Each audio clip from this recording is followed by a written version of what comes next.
Hello, and welcome to the Shifting Culture podcast, in which we have conversations about the culture we create and the impact we can make. We long to see the body of Christ look like Jesus.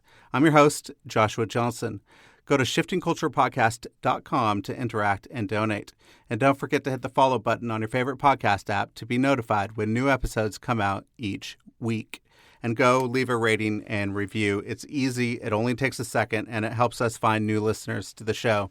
Just go to the show page on the app that you're using right now and hit 5 stars. Thank you so much.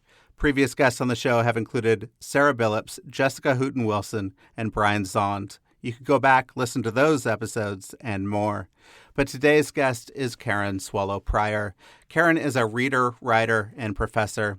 She's the author and contributor to numerous books, including her latest, The Evangelical Imagination: How Stories, Images, and Metaphors Created a Culture in Crisis. She has a monthly column for the Religion News Services.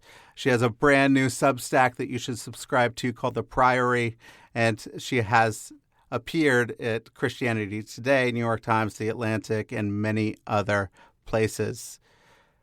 Karen and her husband live on a 100-year-old homestead in Central Virginia with dogs, chickens, and lots of books.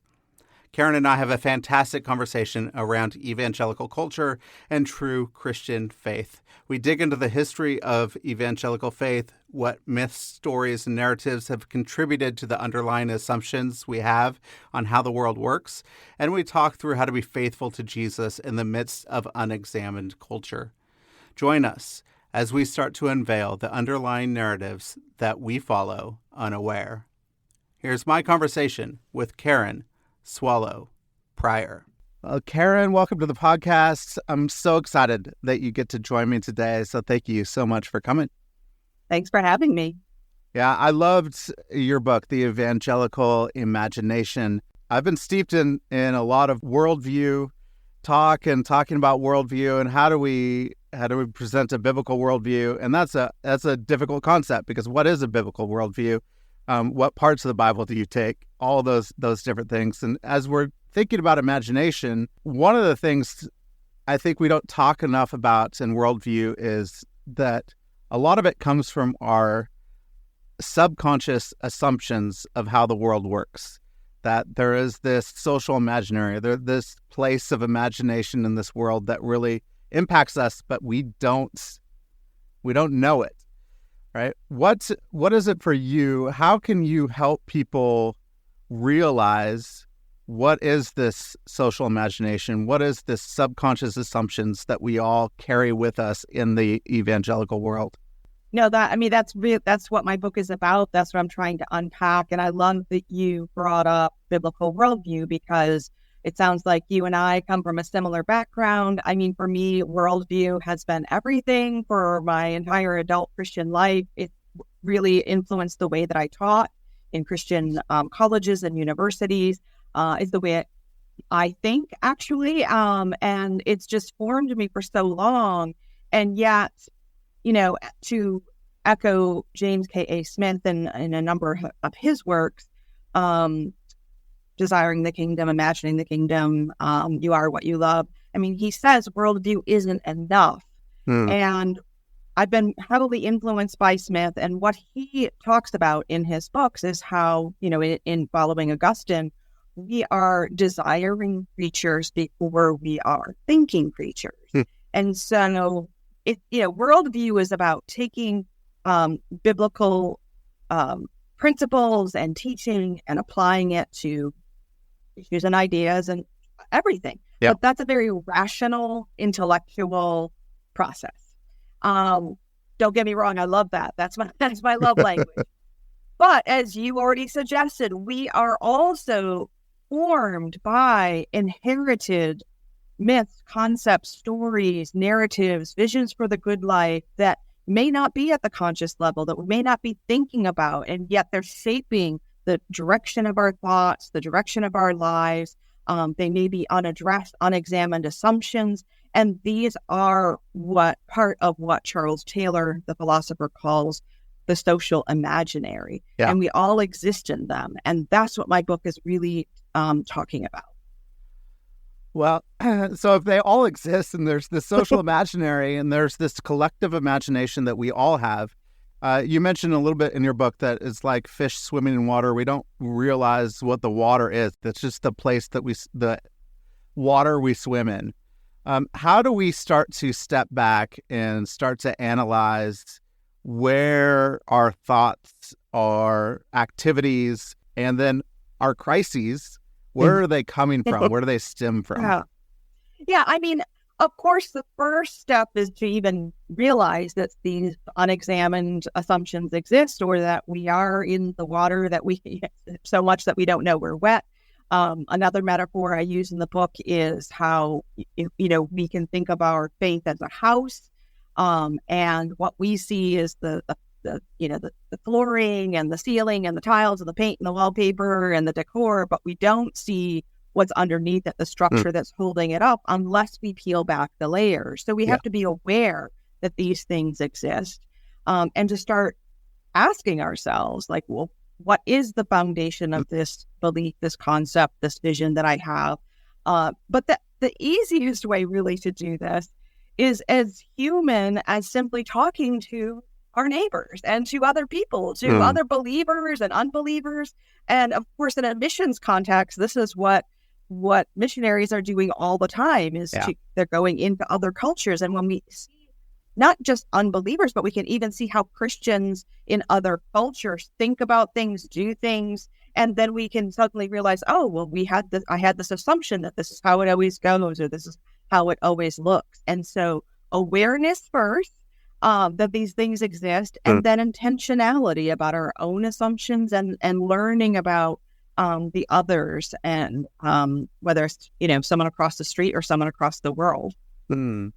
Yeah, let's dig into intentionality then. So then how do we become people of intention and to move into the world purposefully, and not just let the world come at us and we be formed by or deformed by the world, but we're actually intentional to know where things are coming from and where we're headed, in which way we're headed? Well, again, it begins with desire, right? It's something that we have to desire. We have to desire to learn more about our own faith, and to learn more about what's underneath, to learn more about questions that other people have or assumptions that they have. And for a lot of people, especially in this particular political and social moment, I think that can be scary. We live in a very polarized culture right now, a very tribalized one.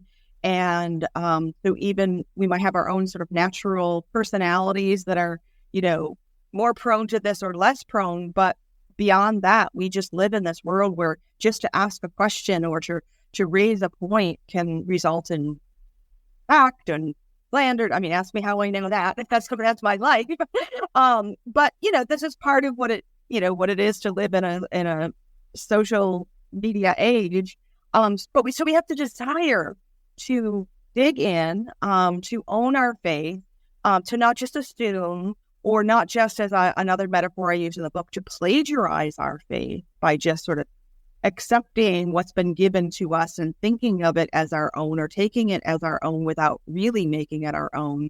So there has to be that desire. And then there are so many ways to do this. I mean, I'm drawing on my experience and expertise as a literature professor, right? I mean, that's who I am. I'm not a theologian. I'm not a missionary. I'm not an evangelist. I'm not a historian. I've studied literature for decades and taught it.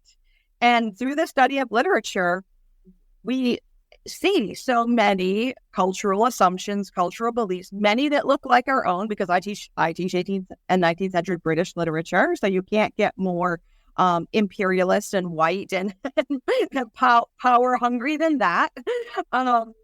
And so I can look at literature that even looks a lot like my own life and my own evangelical faith, which is, what this book is showing.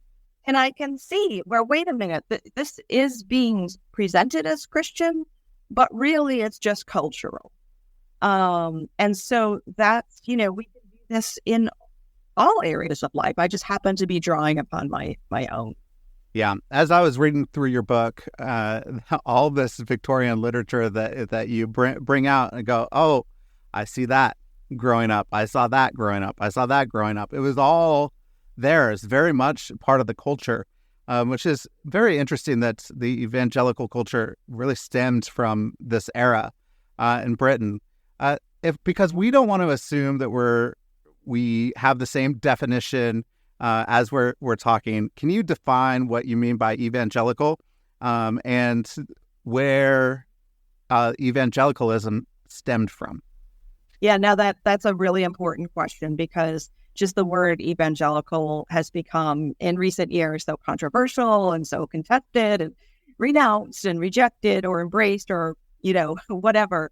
And so I'm beginning my book because this is where evangelicalism began, which is in the early 18th century with the evangelical revival in England that also spread across to America in the form of the first and subsequent Great Awakening. So this is a 300-year history that I'm talking about, not one that just began in 2016. And I do offer a few different definitions by scholars in my book, but really the main definition that most people either accept or tinker with is the one given famously by David Bevington, the church historian who studied this period. And he came up with what's called the Bevington Quadrilateral, which are just four, characteristics of evangelicalism in all of these centuries and in different times and places and denominations, because we know it's not confined to any one of those. And he says that evangelicalism across the centuries has been characterized by four emphases: an emphasis on the conversion experience, on the centrality of Christ's crucifixion for our sins, an emphasis on the Bible as a meaningful central authority in the believer's life, and activism. Evangelicals are activists. Now, whether on the left or the right or whatever issue, that's, whether it's sharing our faith or trying to bring about social justice, that's also another element that has defined evangelicalism. So as you're researching, one of the things, you're going back in history, and a lot of it stemmed from Britain at the time, and you have Wesley going out, you have Whitfields, you have these people, the Great Awakenings were happening. I just want to briefly, did you look at a little bit about like evangelical culture now, since the vast majority of evangelicals in the world are in the global South that are not white Western evangelicals anymore? Is there a little bit of a cultural difference because of the water that they swim in the global South that's different than a white Western culture? Absolutely. Now, and that is, my area of expertise is British history and evangelicalism, and then its effect on America, which of course I'm writing for primarily an American evangelical audience. So I'll try to speak to them and tell them about their history. But of course, we know that because of the 18th and 19th century evangelicalism spread around the globe, and it has become really more prominent and more characteristic of the global South in its theological and its faith practices than really in America, where it's become, unfortunately, more of a political category and a sociological category. So I don't bring knowledge of evangelicalism in the contemporary global South to the book, but this history that I'm presenting for its first 300 years in the world powers, I think is something that can help even those in the global South who might be experiencing their evangelical faith a little bit differently. They still have they have at least partially these groups. Yeah. Well, thank you for answering that. I know it goes in a different direction, but I was really curious. I was like, oh, we might have a different culture. But I think this is really important. What are some of these stories that we have in the evangelical imagination that have been, as you were researching, what were some of the ones that were the strongest and the ones that propelled us into I don't know, maybe even a misalignment from Jesus and moved us into like, this captures my imagination even more than something else? I knew right away when I was thinking about this book that I would include conversion. As I already mentioned, this is just one of the prominent characteristics of evangelicals from the beginning, is this emphasis on that individual conversion experience, being born again, whatever, making a decision, whatever we might call it. The terms have changed. Of course, I, as an evangelical who does hold to the authority of Scripture, I do believe that an individual conversion experience of being born again, which is a biblical term, is essential. However, those who might be in the Catholic tradition or some other high church tradition, might use different words. They might use words like confirmation or being received. And those words do have some different meanings, but I think a lot of evangelicals don't necessarily realize that this conversion word and phrase born again is really characteristic of evangelicalism. And it is a good thing, because the 18th century evangelicals were fighting against what they saw as kind of a lukewarm nominal Christianity that existed in England, where there was a state church, and if you were born, you were born into the church as a citizen of the state and a member of the church. Evangelicals said, no, it's not enough just to be born into the Church of England. You need to be born again, converted. Over time, especially in 19th century America and 20th century America, that emphasis on conversion, like having people raise their hand or go forward or fill out the cards and counting the number of people and, raising support and building programs based on a formula of success, which is based on how many people do those things. That's not enough, because that can leave out the importance of less measurable aspects of being a Christian: discipleship, sanctification, growth. And so conversion, of course, is essential, but we shouldn't overlook the other important parts of our faith journey. And, we should be discipling and looking for sanctification, not just counting the number of decisions in hand. So that's one prominent example from the book, where I look at something that started out as something good, is important, is essential, but it can become distorted and deformed if we emphasize it at the expense of other things. Mm-hmm. And I find it kind of fascinating too, like a conversion experience in Dickens' A Christmas Carol with Scrooge. Ebenezer Scrooge has this conversion experience, but it's not a to Jesus conversion experience.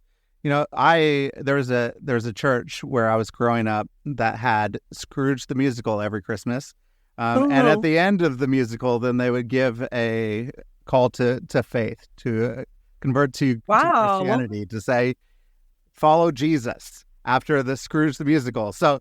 And we went every year. This is one of our Christmas. I love this. It was one of my Christmas traditions. We would go every year.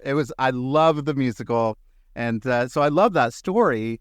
But it was interesting that we come from this piece of literature, which is an incredible story. But then we move it into, all right, now come follow Jesus because of it. Interesting how that happened. No, I mean, I included Ebenezer Scrooge and A Christmas Carol in this book because it is such a great example of a great story that shows that, archetypal pattern of conversion, even though it's a secular conversion story. And Dickens was some kind of a Christian, not entirely Orthodox, but he was living and writing in the middle of the Victorian age, which was so shaped by evangelicalism. And I did not even know that there was a church that did this. And so you just proved the point I was trying to make in the book, is that these conversion narratives or testimonies aren't just ones that we love and give in church, but it's part of the human experience that we love a dramatic story and a before and after tale. We love to see people converted to good, like Ebenezer Scrooge. Thanks for sharing that. Yeah.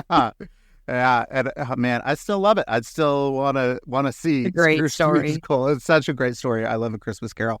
And they wrote their own music for it, which was really good too. Wow. And it wasn't even kitsch.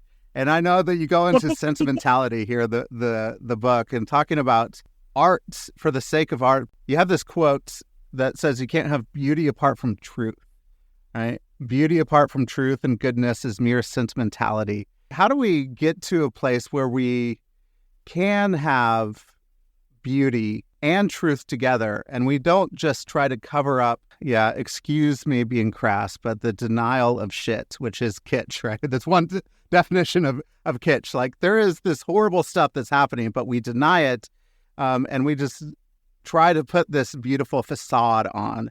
How do we get beauty and truth together, especially in this evangelical world that we're living in now? Well, yeah, I think we have to maybe first just recognize, and this is been a long part of my mission as an educator, not only of literature, but culture and art. This isn't just evangelicals. This is like modern contemporary societies that love the easy, the comfortable. I mean, that's why Lifetime and Hallmark movies are so popular, because they're just comfortable and easy. And that's, so we live in a culture that doesn't even really know the difference between sentimentalism and beauty, which, again, as you quoted me, can't be seen apart from truth.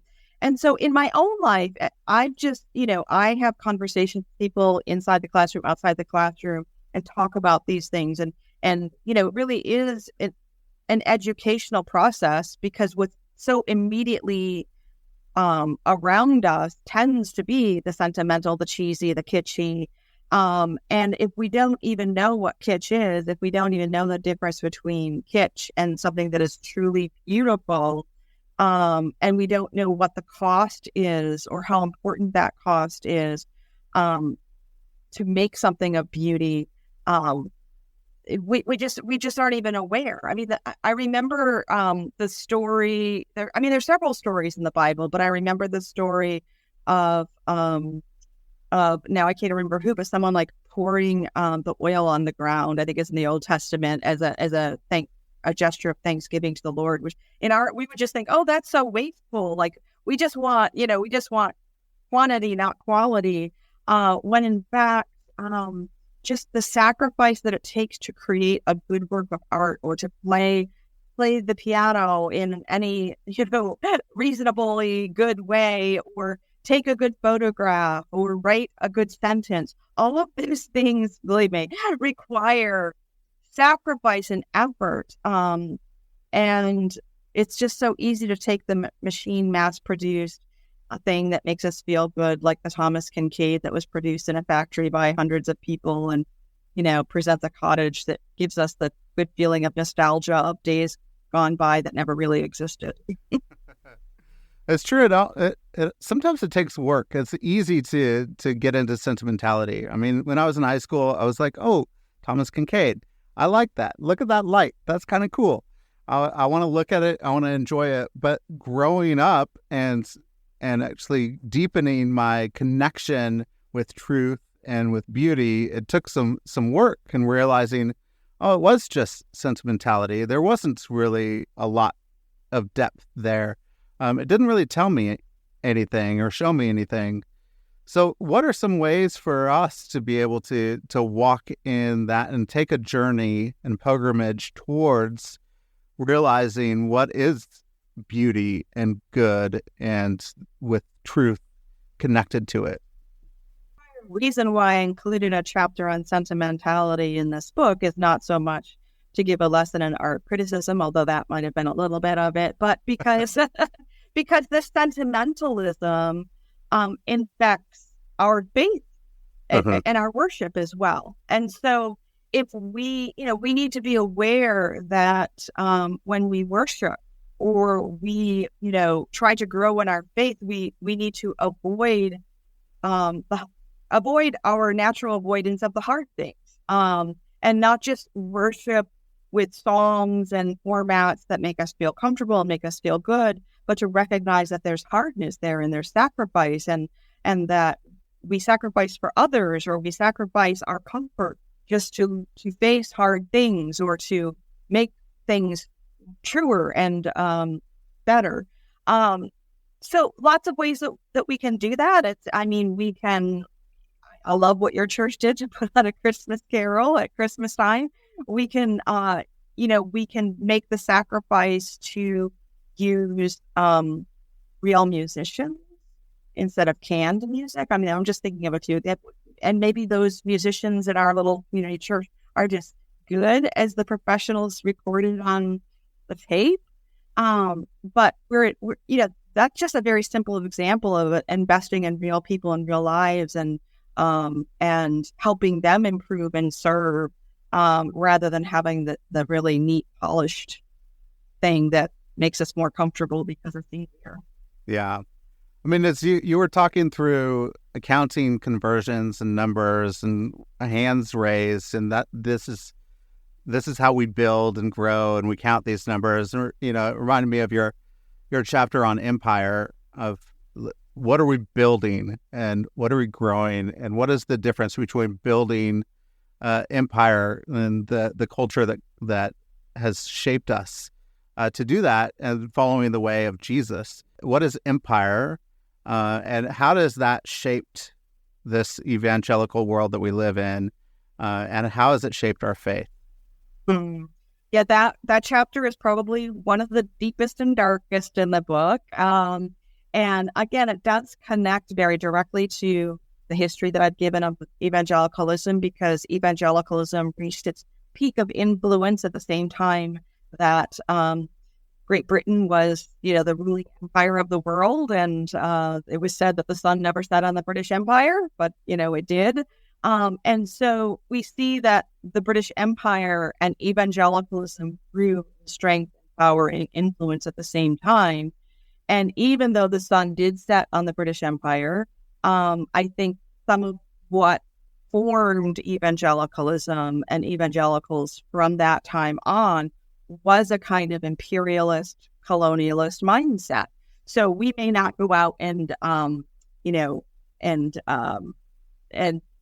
colonize lands anymore, but we still have that thinking of like building an empire, building mega this, mega that, and the world's largest this or the world's largest that, and having more hands counted than anyone else. And there's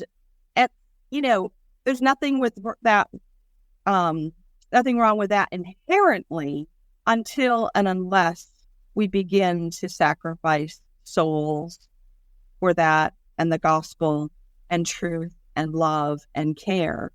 And I have yet to meet or encounter an empire that didn't sacrifice individual souls in the name of keeping and preserving the name and reputation of the empire.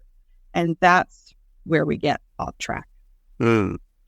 Yes, that is where we get off track. For us, especially here at a mission agency, as we're thinking about the kingdom of God, and we want to see the kingdom on earth as it is in heaven. Like, this is we want to see it happen, and in all its forms and facets. But we oftentimes, because we come from an evangelical culture, we mistake who builds the kingdom of God.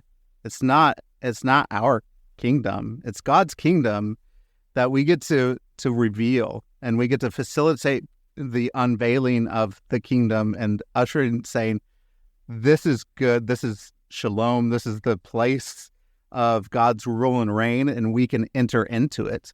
But we often mistake ourselves. We think that we're the ones building it, but it's already there, and it's His kingdom. We just need to reveal that it's there and help people enter into it. We're at a weird place in evangelical culture. There is a crisis, and people are leaving the church, and there's still a lot of good and beauty and incredible things within evangelical church. How now that we could see some of these stories and images and metaphors and that you have brought about and said, this is where a lot of these things come from, and this is culture and not necessarily this is the way of Jesus. What's next for us? How now can we move into something that it looks more like Jesus? Yeah, again, from my book, you can tell that I believe in learning from history, right? Because there's nothing new under the sun. And so I do think it's helpful to have a broader perspective. And one of the broader perspectives I bring into the book is how there was a Reformation about 500 years ago, 600. I'm not good at the math now. I guess it's 500 years ago. And there were, that Reformation was brought about because there were abuses and oppressions and distortions of the gospel and corruption. And so I think we're seeing some similar things now. And, just as the printing press allowed people to read and communicate with one another, new ideas, more biblical ideas, and also false teachings and heresies that needed to be exposed or unorthodox practices or abusive practices.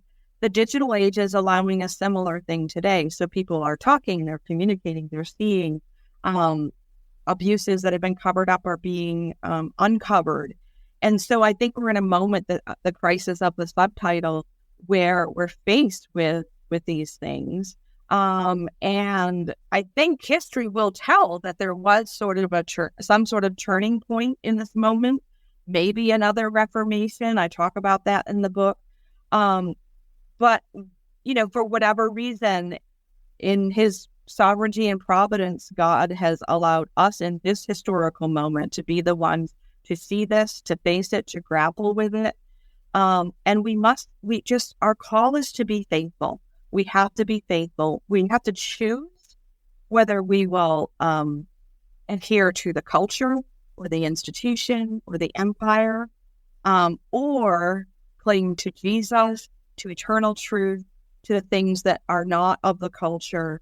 And again, we can't escape culture entirely. We're all, God put us in these human cultures. But at this moment, he's allowing us to see what is of human corruption and what is of God. And it feels very hard. I've talked to so many people. It feels like we're going through a very hard time that is unprecedented in our lifetimes. But if we are faithful and we choose truth rather than power, and we choose love rather than, advantage, and we choose Jesus over all of the dung that human empires are made of, that I think, the bride of Christ might come out a little bit more polished through Christ, and a little bit more of what Jesus wants it to be for future generations, if not for us in this moment. Yeah, that's a beautiful word. Thank you, Kara. That was a great word for us as we move forward. And I think one of the things that we need to do to move forward is to tell better stories. In Revelation 16:11, it says that they defeated the enemy by the blood of the Lamb and the word of their testimony. And oftentimes we think testimony is just our first conversion experience, right?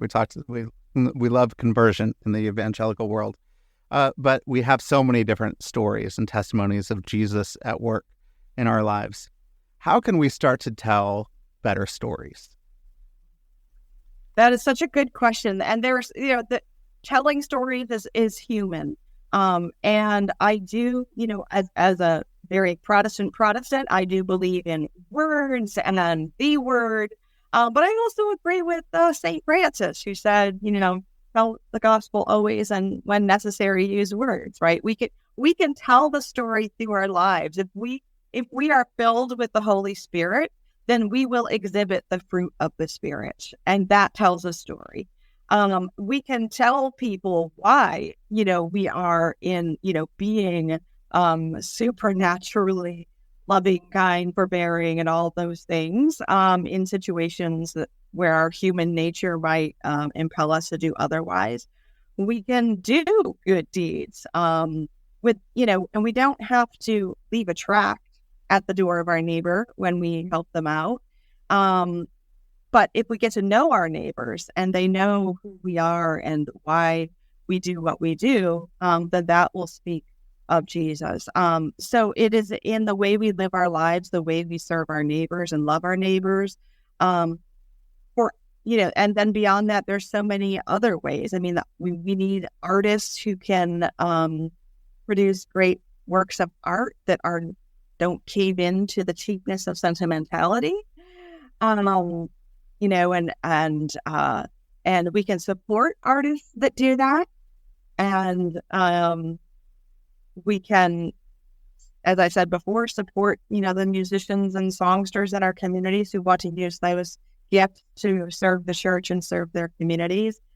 And so, I mean, there are just so many ways to tell a better story and a better testimony. It's not, as you said, and I talk about in the book, our only testimony isn't the one of our conversion. That's the best story, but that's also the story that makes all the other stories possible. And we just need to keep telling them and showing them. I love that you said that. It reminded me that now that I think that we must embody a better story and not just talk a better story. There's a lot of talk out there, and I think that the world and the people inside the evangelical culture and church want to see people live and embody a better story, that we need to be the people of Jesus and not just talk about being the people of Jesus. And I think that's a beautiful thing, that we could move into something different. Thank you for this look at culture and analyzing culture. I think it's really important. I have a friend that studies brain science, and she basically says that about 50% of the population where they can't do this work individually, they can't actually see or deconstruct their own culture and try to rebuild something beautiful. And so I think it requires a new social imaginary for us to be able to build something good for all of us. And one of the things I was thinking, that because we're so steeped in this imagination, we need imaginative disruptors, people that can disrupt our imagination and show us a new way and give us a new imagination. How can we start to disrupt the social imaginary in a way where we could give people new imagination for what's possible? Wow. I love that idea, and I love that question. As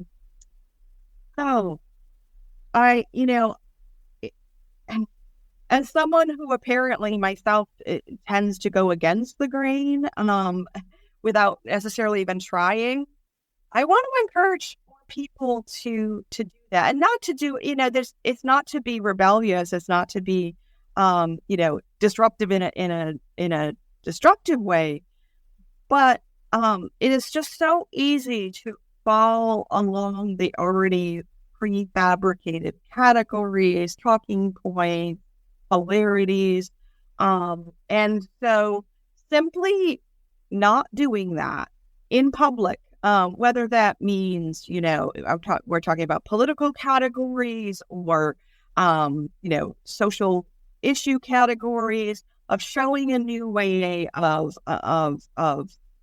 using language in a way that is fresh and doesn't just uphold the old categories that don't work. So many of our conversations are using modern terms to uphold biblical ideas, and they don't always map. And so even in our conversations, it can be easy to just fall into those traps of labels and categories because we don't know how to get out of them. So I would just encourage people who are thinking along these lines, who kind of who maybe understand instinctively what we're talking about, because I don't know that we always have words to put to it. This is a time of shifting and sifting, and it's okay. And so be that person who stands apart from the others in the name of Jesus, who demonstrates Jesus, take a risk on the side of Jesus rather on the side of comfort and safety, take a risk on the side of sacrifice. I've done this myself. We don't need to get in this. I'm not perfect. I'm not, but I've had to make hard decisions too. The Lord will bless that, and he will magnify it and multiply it like loaves and fishes. And so we don't need to feel like everything's on the line for us personally, because really everything is on the line for all of the souls around us and for the future of the church. And let's just be brave together, and demonstrate Jesus together, and we'll all mess up. And yet, so that's where we can also show Jesus by giving grace to one another too. That's wonderful. I love what you just said. Karen, if you could just give people one thing from your book that you really want to have them take away from it, what would that be? Oh, wow. This is like the hardest question. I know. It's a good question. Okay. So if they could take away one thing, it would be our job as Christians always, whether we're evangelicals living now in America, or we're talking about Christians from 1,000 years ago in the Middle Ages, or Christians 150 years from now in some sort of futuristic AI world. Our job always is to distinguish between what is merely cultural and what is of the eternal, everlasting, unchanging Christian faith. So that's always our job, and we are just in this time and place still called to make that distinction. That's great. So let's make that distinction. What is cultural? What is of the faith? And what is of Jesus? And man, that's a question that haunts me daily as I'm trying to figure out, how do I follow Jesus in a way that eliminates my cultural baggage, that gets rid of my cultural baggage. As somebody who lived in the Middle East, worked with Muslims, I wanted to present Jesus and not Jesus plus my American cultural heritage. Oftentimes it's hard to do because you don't realize which is which sometimes. So that's great. I would highly recommend the Evangelical Imagination, and everybody go out, get it, and read it. And you're going to be highlighting things like I did everywhere in the book, and it's fantastic. I have a couple questions for you here at the end, Karen. One, if you could go back to your 21-year-old self, what advice would you give? Wow, you with the heart. I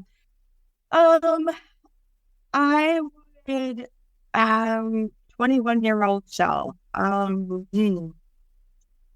I think the advice that I would give is to follow Jesus more on institutions and movements less.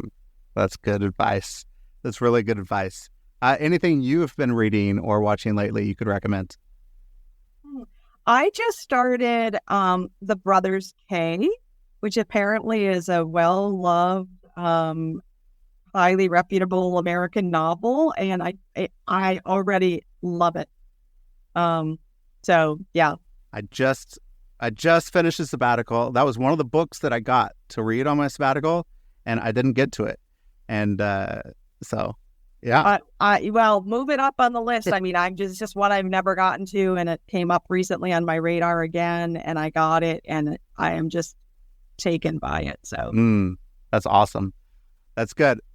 So how can people connect with you, and how can people get your book? And I'd love for you to maybe point to a local bookstore somewhere that you would love to highlight for people to get your book. Oh, yeah. So my book is really anywhere books are sold. My three favorite independent booksellers are Hearts and Minds Books in Lancaster, or in Pennsylvania, Goldberry Books in North Carolina, and 8th Day Books in Kansas.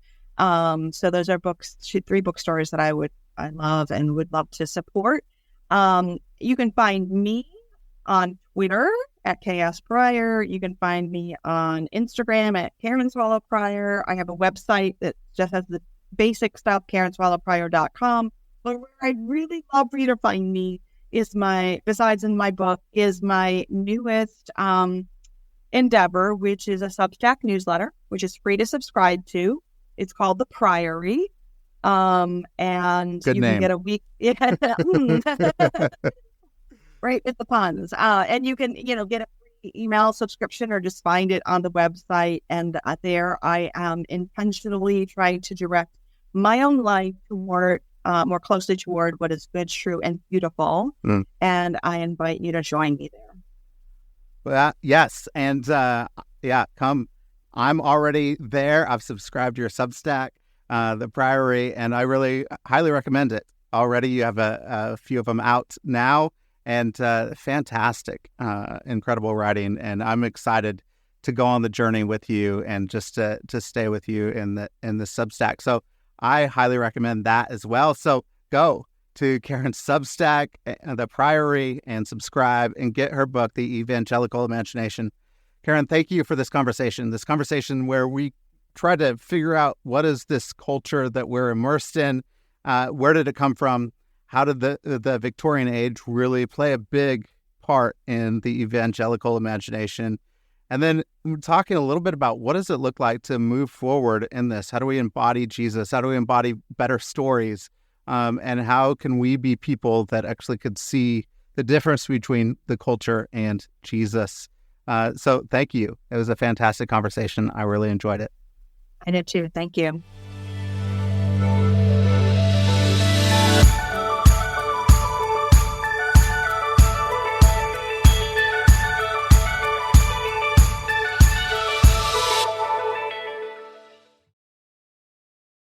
Thank you for listening to the show today. If you're really enjoying the show, please don't forget to hit the follow button on your favorite podcast app. You could do it right now. Just hit that little plus.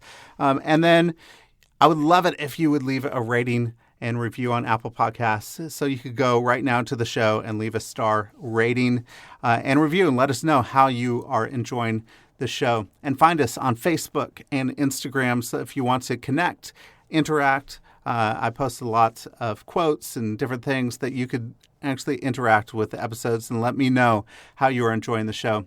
If you feel inclined to donate, there is a support the show link in the show notes, and it would send you directly to a page where you could donate so that new episodes can be produced for your enjoyment. So thank you so much for listening, and I hope you have an incredible week.